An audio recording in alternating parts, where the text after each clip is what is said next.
War and violence have claimed the lives of hundreds of thousands of Iraqis, leaving many women without husbands and many more children without fathers.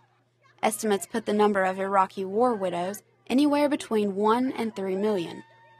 Many receive financial aid from the Iraqi government, but others do not, and the handouts are said to be insufficient, reducing some women to begging.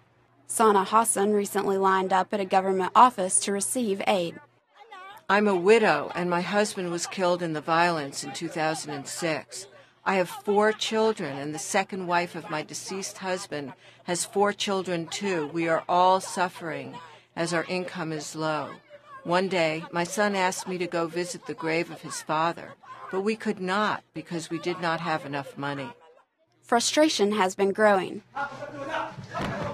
In December, an Iraqi journalist threw shoes at President George Bush, yelling, "This is for the widows and orphans and all those killed in Iraq."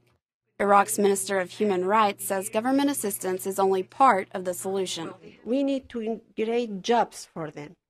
That's what we need. We need to include them in the society by creating jobs to them, not to giving them just some money for every month.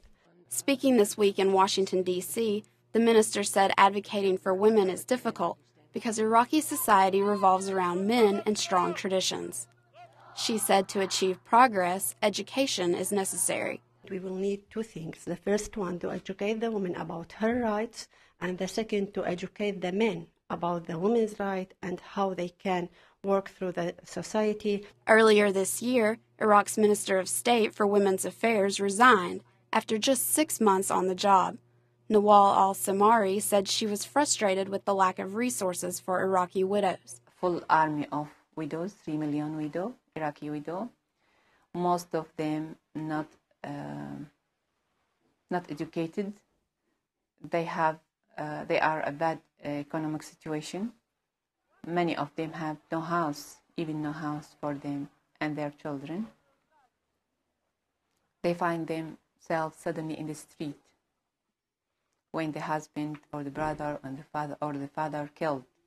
She said Iraq war widows need a government ministry, not just a sub-cabinet official like herself.